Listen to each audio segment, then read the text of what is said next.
I'm here at the farm in Harrisville with my friend Norma Sutcliffe, who is the owner of the farm, the old Arnold estate. And we're here today just to visit. My father and I came up to do some book signings and a few appearances in the area, and Norma was gracious enough to invite me to visit here at the farm. And my friend Julie is with me, and we've taken some wonderful photographs that we'll share with folks as time allows. So thank you for inviting us. You're always welcome here. And really, all I want to do is just share with you and talk with you and visit with you. And I know that you've had some wonderful experiences here, and you've had a few spooky experiences here yourself. And I wanted to know if there was anything that you'd like to share and talk about. You've told me over the years, and we've known each other now for about 25 years, that you were having experiences in the house too. And I know that they were not to the extent that we did as a family. And I think that's because when you came to the house, you knew it was haunted. And you were amenable to that. You were open to the idea that that was perfectly okay. And in the process have made your peace with the spirits. And so they've chosen not to haunt you the way that we did. But if you'd be kind enough to share a couple of the experiences that you've had over the years. Well, when we first bought the house and we moved here, we had, of course, the local people, as we mentioned, and we were living in this house, and they would all say, "Oh, you're in the haunted house." Now, at that point, other than the fact I was told that it was an alleged haunted house, I knew nothing about the stories. So unlike what we've shared, in future years as we get to know each other, but when we first moved in, little things would happen, and it was kind of interesting because my first impression was to say, "Oh, this must be the ghost," because that's and somewhat my background to the interest in it. But the real tangible things that began to happen, not only just happened to me, but it happened to several people who house sat at the time because we used to travel. And I think the first one I can really remember is the footstep incident that my daughter encountered. And she said, "Oh, it was like I was in the other room and I could hear," I think she either said the door opened or sounded like a door movement, and that she heard footsteps, so she thought somebody was here. Now, she was an impressionable 15-year-old at the time, and knowing, of course, the story about the house and the idea it might be haunted, so it frightened her because she didn't find anybody. But at first, I could have just joked with her and thinking it was her imagination. But shortly after that, I had my cousin house sit, and she heard the exact same area, the footsteps, what sounded like a door. I had another friend with her husband who was up in the front bedroom here, who was upstairs when she thought that a door had opened in footsteps, and they came down and there was nobody here. And I was the last to actually hear it myself, and I was in the kitchen. It was a Saturday morning. No one was in the house, and at the time we had the wooden porch off the front. Right. And my thought is that somebody crossed the porch because the door was opened. And again, I called out, and no one was there. Now, the fascinating part of that story is I knew nothing, again, of yours. But it wasn't until we visited Lorraine that she had the tape of your father speaking about some of the stories, and he talks about the footsteps in the front and the sound, and that's what first interested me. And I'm like, wow, they had the same experience. That was interesting. Now, some of the others I haven't learned till later on, as we've talked over the years. But the one incident that Jerry and I faced walking into the front hall was the banging of the door. Yes. We had just stopped there to talk, and it began with a shudder, and at first you think it's a car went by. But then it actually accelerated, and it got worse and worse and worse, and it was very powerful, to Jerry just suddenly just grabbing the door and opening it because he thought the glass was going to break. And then it just instantly stopped. But I, with the scientific mind, I'm like feeling, is it the wall, is it the floor, is it? And I judged that it was just the door. It didn't seem like the whole house. But over the years, little things happen. We've always had the joke about the bed vibrating. And now, again, I didn't know your stories about the bed until we read, and that there was a connection to movement of beds, and that was part of the stories. And then, not until I read your book about the little voices that sound like a child crying or a small young voice upstairs. We even had the sounds of what sounded like people talking in another room, like a group. Yeah. And again, I didn't know that. I didn't realize that. Yeah, it was, and it wasn't until I read your book, the first section that I've read, that it was soldiers or something, that one of the sisters. My sister Cindy said she'd come crawl in bed with me and she'd say, I hear voices, but it's one voice. But I don't think it's one voice. It's a lot of voices, but they're all talking together and they're all saying the same thing. And they keep saying there are 7 dead soldiers buried in the wall. I couldn't actually understand if I heard anything, but I've had other house sitters who said it sounded like they could hear people talking like in the other room. But that was different too. We had several sightings of an entire family eating in the dining room. Maybe that would, I don't know if that was the association. One time, Jerry and I were packed up and ready to go away for a weekend, and because the daycare room is at the end of the house, he came out and he said, "Did you shut the TV off?" And I said, "Well, yes, of course. Why?"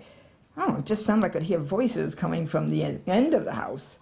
And that's what that was the first time he associated with what having to hear. They don't like voices. it when you leave. Oh, okay. So they would do the same thing to us. And then if we all left and all 7 of us left, there would be an incident when we came home. Okay. And as far as we thought we might have seen something. As far as seeing, we never really experienced that, except for up in the bedroom. I thought I had seen a blue light that looked like a shot across the bedroom. But that was only one instant, one time. And then, interestingly, right from that point, I was leaving myself to go away, and Jerry had said, "Well, what do I do if something happened?" And I just joked with him. I said, "We've got to be firm and tell him that you don't." And I actually come home, with them, yes. And he said, "Well, I actually thought I saw like a fog or something, you know." And I joked with him. I said, "I wish I would have had a video of that one." But, he said, "I spoke up, But that's the only thing I could say we actually saw, well, looked up like it might have been something. But other than that, it's mostly been sounds. Was it like mist or was it more opaque? His point was a mist or something you could see through. The eyes just saw the blue light, but it came emanating from the same corner of the bedroom. So we had the blue light, but it came down the fireplace. Oh, okay. No, this would have been just like, almost like a shot across the room. And the fact that it was blue, if it had been white, I would have assumed, and of course, I guess car reflections could do that. But I have also studied. You keep deluding yourself, honey. Well, that was in the early years, In the early years. Let me explain this away. I have that mind. I need to want to, just understand it first before I jump to conclusions. Sure. And that was kind of the mind I had. And, but from there, my daycare, with the daycare I ran there, I had some of my assistants make claims that they had heard the voice children, the sounds of children, or just sense that they felt stuff. But the interesting thing over the years, as far as feeling, I had workshops here too. If you remember, I had the cooking workshops. And I had them for about 9 years. Well, of course, you get a whole variety of people. And I never opened up or said anything about the house being haunted. They were here to do cooking workshops. But inevitably, when you have that many people, you eventually have people who say, "Oh, have you had any experiences in this house?" Or they might have said, "I sense there's something." And then I've had actually people who had described what they saw. Really? And the description that most often came, which was interesting, was the middle-aged woman, I'm going to guess 50s or early 60s, with her hair in a bun, kind of an older woman. And that was mentioned maybe 3 different times by women. But the other interesting is the study, which was once your mother's bedroom at the time they had the experience. Was the room most often said to me that they felt something in that room. And this was just because part of my workshop was to tour the house. Of course. And so as we approached different rooms, the room most often mentioned would have been the study, which again was an interesting thing to hear once I learned the stories. Now I learned some of the stories from Lorraine when she visited, which was the interesting part of some of the stories is that, if you want to call it coincidental synchronicity, I call it sometimes, is how all of this came together in the knowledge about this house, not just just the experience of whether it was apparitions or sounds, but my famous part that I tell, and I think is just as fascinating, is how we got to meet each other, how we got to know each other, the incidents that came around throughout all the stories, throughout all the years of being in this house. And that is another whole part, I think, of whatever the term people use for all this paranormal, but is that connection of people. And I don't know if you want me to go into any of those stories, but that's... So you say whatever you'd like. I think that it's fascinating how we met. I think that it was, I can't remember exactly what year, but we'd had the restaurant for a couple of years anyway.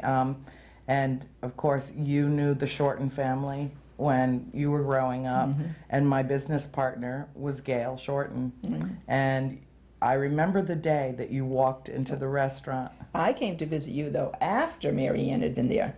I didn't know you were there until Mary Ann.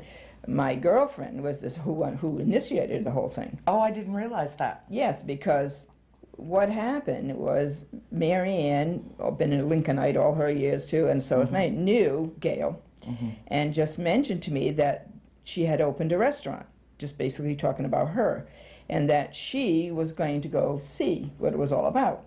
And she told me that, and it was just a general conversation because everybody in Lincoln knew everybody else and knew what was going on. It's Rhode Island, yes. So she was interested in it, and that was it. And about 2 days later, she calls me up, and she's all excited, and she goes, "No, you just won't believe this, you won't believe this." Now, at this point, I might have been in the house 2 years, and the only connection at that point that I had with any of the real ghost stories was the visit from Lorraine Warren, who was incidentally showed up unexpected, which I thought was an interest, because I myself, way in the beginning, said, in general, I would love to meet everyone that has anything to do with the stories of the house, because it fascinated me.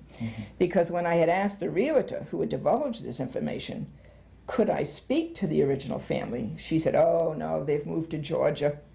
You know, that's it." And so I figured, oh, that's it, I'll never get. So I had to get word of mouth from town folks, which I thought was probably gossip and, not really knowing. But then when Lorraine showed up very unexpectedly, because she was doing a talk in Providence and chose just to meander by to see what was happening, was the first time I got some of the story. She walked through the rooms. She was describing Bathsheba. That's the first time I heard the word Bathsheba. She said she had sensed that in the bedroom of your mother at the time. So she gave me some small amount of stories, and nothing in great detail, just about her experience here. But I didn't even know about the seance. She had never even talked about that. She didn't? No. She just talked about having come here, walked through the rooms, the Bathsheba story. I'm not surprised that she didn't share that, because that was a pretty traumatic experience. Yeah, well, maybe that's what she didn't. I don't know. Maybe she didn't want to share it with me. I don't know. And I had asked her little questions like, well, why do other people that lived here, like the minister and his wife, said they hadn't really personally had any experience? And she made the statement, well, he was a minister, and, sometimes they stay low. They won't come and show themselves.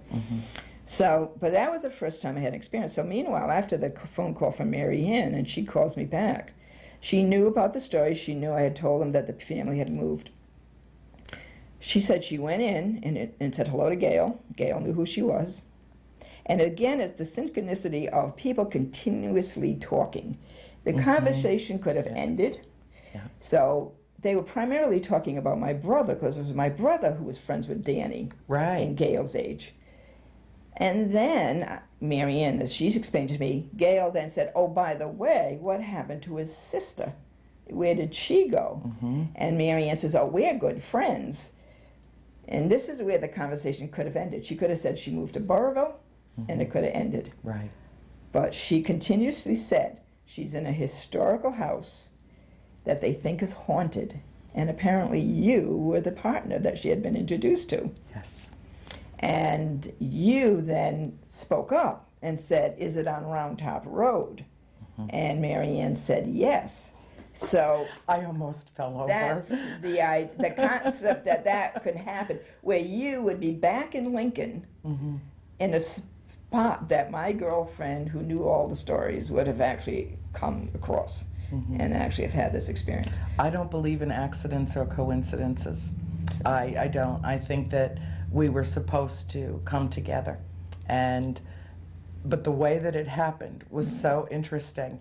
And then, of course, again, after years, I had come several times. I didn't want to impose, and I had such mixed emotional feelings about being here anyway. There were several times that I came up and just walked down to the creek and just hung my feet in the water. To me, that creek is the fountain of youth. I just love it there, and I spent so much of my childhood there that just to revisit it. And the first time that we had met, you came into the restaurant and we sat. I abandoned my partners, as I recall, and we sat and talked for quite a long time. You and I sat at a table. We did talk a lot, and of course, I'm trying to think of my thoughts and trying to get information. You would tell me some stories, but then I went back and met your mother, because she had come up. Yep. And that was the one and only time I've ever met your mother, was in that restaurant.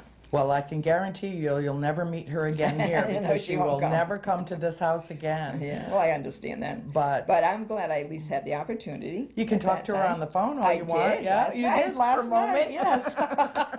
Actually, she called me, within that period of time. Did she? We had a conversation on the phone. And of course, it's like always, you hang up and you go 100 more questions, and I said, I wish I had asked this or that, and of course I didn't have the opportunity, but she did speak about bits of her experience. She didn't go into a lot. I can't even remember how long. It wasn't excessively long. It might have maybe 10 minutes or so that we spoke. But I think it was because we had met, and then she was still a little bit curious about my experiences and what was happening, because she had asked. I remember her saying something about in the restaurant, did I hear the trumpeting sounds in the cellar? But the interesting thing as time went on is that there was a comment about, did you have trouble with the front door? And that was the other connection that she made to specifically talk about that front door. So that also connected, and it came from her, which is interesting. And I think she had said something about phones ringing excessively and, something that kind of Well, stuff. the phone that we had at the time, and we only had 2 phones in the house. I mean, this was back before I had to put all the answering phone jacks machines. in. Yes, I know. There I was walked around nothing. They only had that one. In some ways, it was like living in the 1700s. It really was. But we had a phone right there on the wall where you've got that. You can see the... And we would often walk into the house, and it was, the old-fashioned kind with the cradle, and I don't think they even make them anymore, but the phone would it would lift up off the unit, and we had a long cord to it, about probably a 15-inch cord, because the room is so big that in order to talk on the phone and keep doing whatever you were doing, you kind of needed some, to be able to move away from it. And it would just lift up off the cradle, and it would just float in the air. It would just like be suspended and floating in the air. And then as soon as somebody came in the room and saw it, it would slam itself back down. I don't know how many times my father had to replace the unit because it would slam down so hard. It was literally cracked. There were places where we had it taped. And we had the refrigerator in that corner there. And my sister Cindy they used to really taunt and torment Cindy. And she would come into the kitchen, and it was a refrigerator freezer unit, and it had doors that opened on both, but the top one was the taller one, and it would literally be opening like this, back and forth, and stuff was flying out all over the place. I mean, the floor would be covered in, the mayonnaise was down, the ketchup was down, everything was down, and she'd literally beg them to stop because this place had such an adverse effect on my father that he would go to anger quickly, and nobody wanted to upset Dad, so she would beg them to stop, and she would be cleaning up the mess that they made. They learned how to turn our dishwasher on. They learned, not only would they turn the water on and literally drain, they'd wait. That's what they'd do when we'd leave the house. When we left the house vacant, they'd turn the water on and literally drain the cistern. Or they'd start the dishwasher when it was empty. The toilet would flush when there was nobody in the bathroom, but you would hear it flush. And we came to think later that there was some association between water and the spirits. And interestingly, the well that's in the cellar is right beneath where my mother and father's bedroom was, and which is now the study. And that was the most active room in the house, and the bedroom directly above it. So it seemed like right the center, the core, the heart of the house was where it was most active, and of course the cellar door. right here, this front hallway, were the hot spots in the house. Well, that's what seemed to appear to be interesting for me, as I learned things that were similar, even though, like you said, not as intense, but similar in that they were in those spots, similar activity. And so it fascinated me, but like you were saying about my initial interest in the house that was full of ghosts, I thought it was fascinating, and maybe that's, as Lee said, the differences of how we experience this. I thought it was sort of a learning experience. That's how I take it, you know, that you come and I was never afraid of the idea. And to let people understand about our feelings of Jerry and I, how much we love this place the moment we step foot. Well, actually, I was the first to come. And that's the other interesting part. Isn't and it? I don't know about your book, how your mother came alone first. Yes. And I came alone first. And your father was away. Jerry was hiking, so he was away. So the decision was made by both of us, her and I, to put the deposit down without the knowledge of either your father or Jerry at the time. I sense a theme developing. Yeah.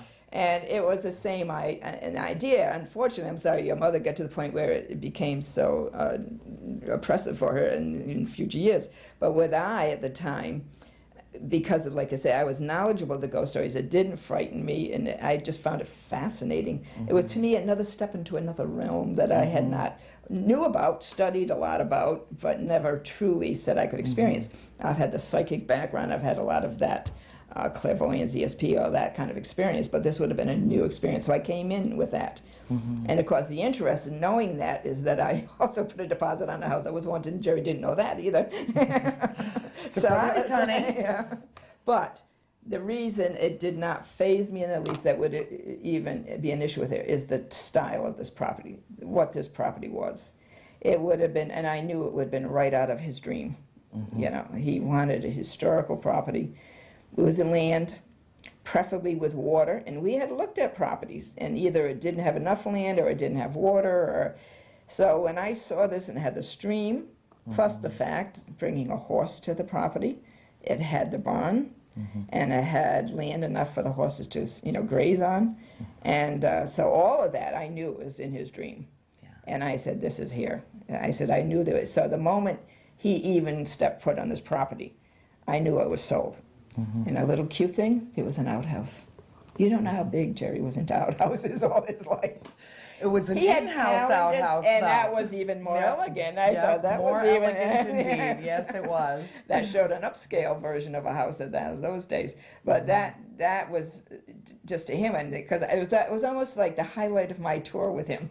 And I said at the end, and guess what? When I opened the door, and I goes, a 3-hole. I'll get in that. Small, medium, and large. Yeah. To accommodate virtually any size person. Yeah. And the idea that well is in the cellar, I mean, all of that. So the historical value of this house is tremendous. Yeah. You know, based on Rhode Island history, going back as far as the Roger Williams issues and the beginning of time and coming. And, you know, I didn't do extensive research, but I did some. And I followed it back to 1728, and I still didn't know how much further it could have been. 1680. All right, so because what I read, it said a developed piece of property with orchards, fencing, and a house. Not knowing for sure we could say this was the exact house, because I didn't know at that time. Well, I think that they probably started the house as it is now sometime after 1680. But you know, the old cellar hole back on the property, that's very active too. And my sister, there was a house, yes, way in there the back. was, and quite beautifully done. The cellar hole is large for its we time. took a hike back and found it. And my sister Nancy had some very intense. She was literally called to that place. And I had a very intense experience in the cellar hole too. I had literally, I don't know exactly how, I hopped time. I went down there, and what had been a very small tree growing at the time was huge. Now, I'd been down there 2 or 3 weeks before. A tree does not grow from this to this in 3 weeks.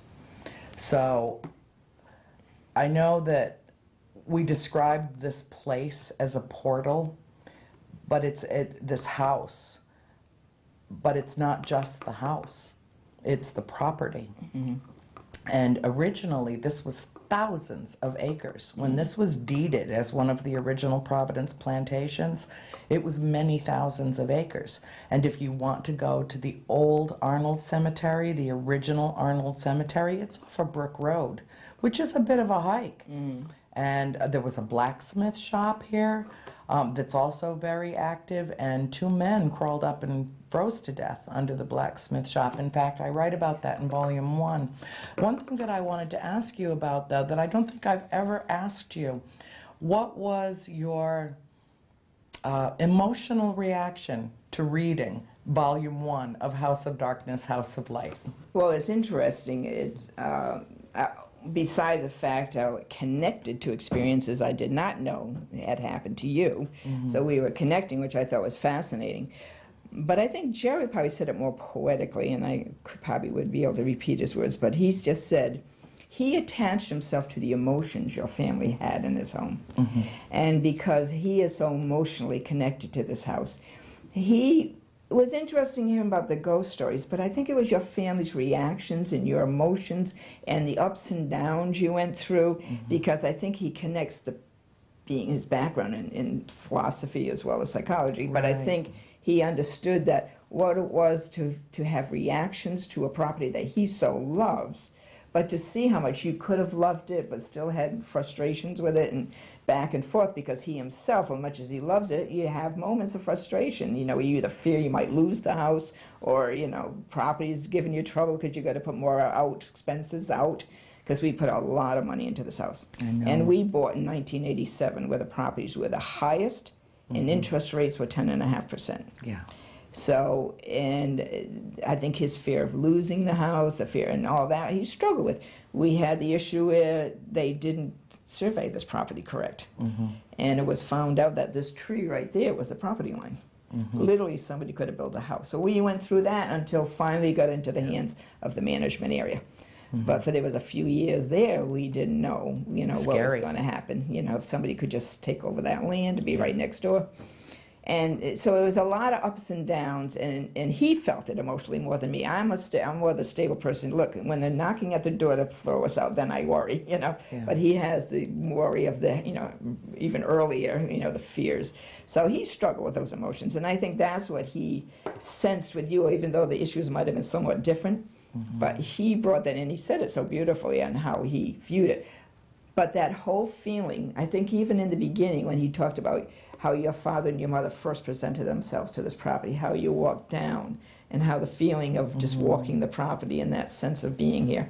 And then, of course, you're having the horses and, you know, and I think the sense in the book that you mentioned about your mother might have had issues and might have felt like she might have wanted to leave earlier, but you yourselves and your sisters had such an attachment to wanting to leave. We really didn't realize what the severity of what she was enduring. And the reason we didn't realize it is because she would not divulge it to her children. But when we started telling her what was happening to us individually, or in small groups, it was very upsetting to her. And she said that night that she asked me to go get Nancy, Christine, and Cindy. She did not want me to bring April into the conversation because April was only 6 years old. And because April had not reported any activity. Well, we didn't find out until much later that April had already developed a friendship with the little boy upstairs that she called Oliver Richardson. And she said that he told her here through her, you know, that's how they communicated with us as children, not through our ears, through here. And he told her his name was Oliver Richardson. Well, the Richardsons built this house. That's the name that was carved into the stone on the side. And it was originally called the Dexter Richardson House before it was called the Old Arnold Estate, or the Arnold Estate. We added the word old to it. But April kept it very much to herself, and she really resented the presence of Ed and Lorraine Warren because to her, they were a threat because she thought that they were powerful enough to take her friend away. And to make the spirits leave. And her experience with the spirits was loving and peaceful.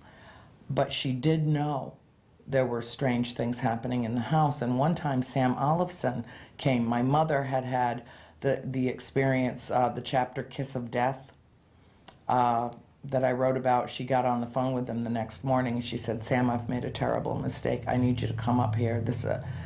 We can't keep this place. And April was sitting on the floor watching Sesame Street, which was a new show at the time. And Sam talked to my mother here in the kitchen, and then they got very cold.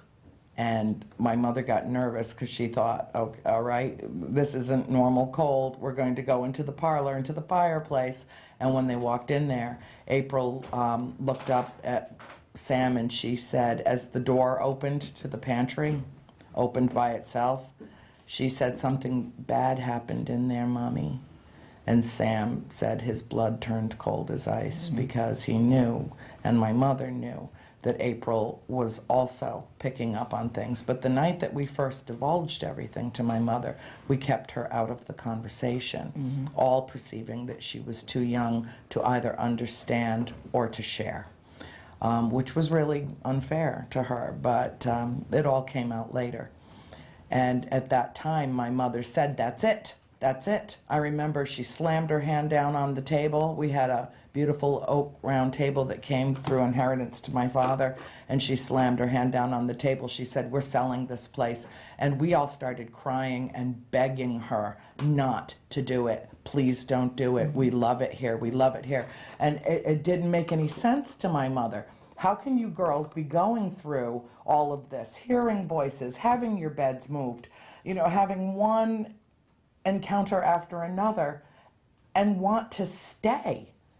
And we belonged here. We felt like we belonged here. When we first came, when our parents brought us here, as I wrote in the book, the sense of familiarity of this place was stunning. I think that's what Jerry sensed. I think that's the same thing when that's what he was seeing when you read your book, how he connected with the emotions. Now, when I've spoken to him in the past, he's told me a couple of things that have happened in the study. And that the room that he so lovingly turned into an office and virtually a library, the room that he wanted to be his place in the house, virtually threw him out, and that he spends very little time in there now. Do you want to elaborate on that? Oh, no. He told me that's his favorite room in the whole house. Oh, He's okay. there all the time. Years and years ago, he told me that his chair was The chair moving vibrated like the bed. That's the only other piece of furniture that did. But that never, in fact, that's one of the emotions that he said, in the sense of how much that room means to him, because it means so much to him that he's in it. I would say, rarely does he watch TV. Most of all his life when he's in this house, unless he's in the porch in the summertime when it's cooler, because he's writing, you know, philosophical things, and he writes a lot. So when he was in the study, and the first time he went in the study, he loved it so much, and he knew this is what he wanted. We put the bookshelves in to put all his books in. And he stated at the time, he says, oh, the only thing missing is a fireplace. But that's why he has the center table, because he realized all he had to do was open the doors from that study room, and then the living room fireplace is right there. So that's why that table is in the center room. That's where he puts all his writings. So he's either 90% there when he's home during the winter months, or he may sit right in the parlor. In fact, the chair that's in there I had designed especially for him, because what would happen if he sat in the wingbacks, he'd fall asleep, which frustrated the heck out of him. So I had the writing arm designed for him, and that's called the Rhode Island writing arm, because it's not as large as the Pennsylvania. The Pennsylvania is a very broad seat wide, and I found that in a book, and the design was actually in the book of the dimensions, and it took me 3 years to finally find a carpenter or furniture maker that would actually made it, so it was handmade just for us, because it's smaller and it's got a narrower fan where he can put the books on. But that's what he chose. So he's either in the study or he's in that chair doing his work because he's in front of the fire. But that fire is his primary spot. He just loves it, because we've talked about should we put wood stoves in, trying to save on the oil. And he goes, well, not that fireplace. He just wants that open. Oh, I for love that what you've done experience. with that room. I absolutely love it. And- It's so beautiful. Remember, though, that when we lived here, the only fireplace that was open was the one in the Yes, right. parlor, Yeah. in the formal parlor. And we had our big black stove here, right here in the kitchen, but only because the center chimney had been removed. And so we could only use the flue to vent the stove. But we had that for many years that we lived here. We had the black stove, and we used it as a heat source. We cooked on it sometimes, especially when there'd be a big snowstorm and we'd lose the lights. And it was, we spent many hours in this kitchen around our table just playing Scrabble or Parcheesi and, huddled up next to the I think stove. that was probably the difference that we made here. Although the fireplaces were open, I think the Swartzes opened all the fireplaces. So they were already, we just painted them differently. But they had to have the stove and refrigerator still here, those people living here, because these were just two pantries. Right, It small. was Jerry and I who opened that all up in order for all the appliances to go in that room, so there wouldn't be no appliances here. So we could decorate it as it is now without the appliances. So Jerry's not really afraid of being in the study. It's just that he's Jerry's had not afraid of experiences. this house at all. Okay. There is nothing fearful in. Because for him I to didn't be in feel here. fear in this house No. either. I recorded everything in my mind. It was like from a very young age, I knew that someday I was going to tell this remarkable story. I waited 30 years. And I think a lot of it had to do is I had to emotionally process what I perceived as losing this place. My sister Nancy never got over it.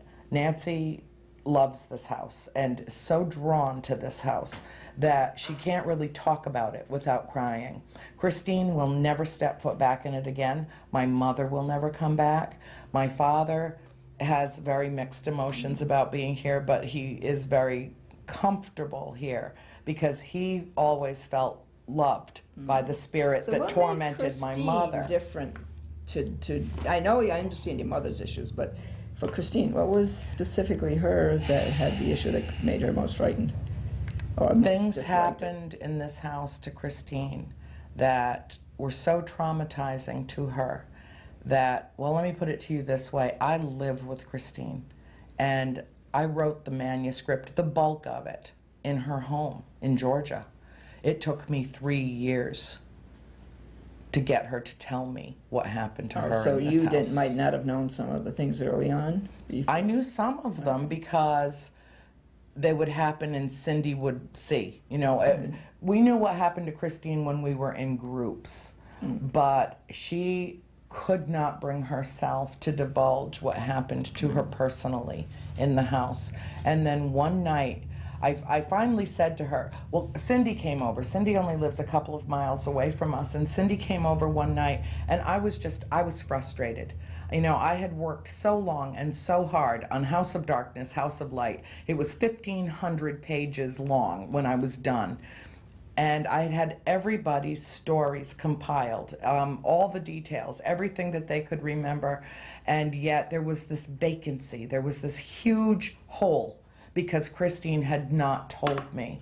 And I knew she was holding back, and she didn't want to. When we'd have group discussions and stuff, she'd step away. She'd find something else to do. She'd go to the kitchen. She'd disappear off into her room. She just didn't want to deal with it while everyone else is being forthcoming. And I'm sitting at the kitchen table and I'm writing till it feels like my wrist is going to break.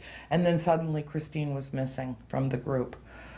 And it was a real frustration to me. And I called Cindy. I said, could you please come over here? We really need to talk. And I said, Cindy, please talk to Chris. Find out why. I don't want to finish this and send it to a publisher and have this gaping hole in it. It's supposed to be about all of us. And she went into Chris's bathroom and said, Chris, you have to tell Ann your stories. You have to tell her. And Christine got very emotional, and she grabbed Cindy by the shoulders and shook her and said, why did she come to me? Why did she come to me?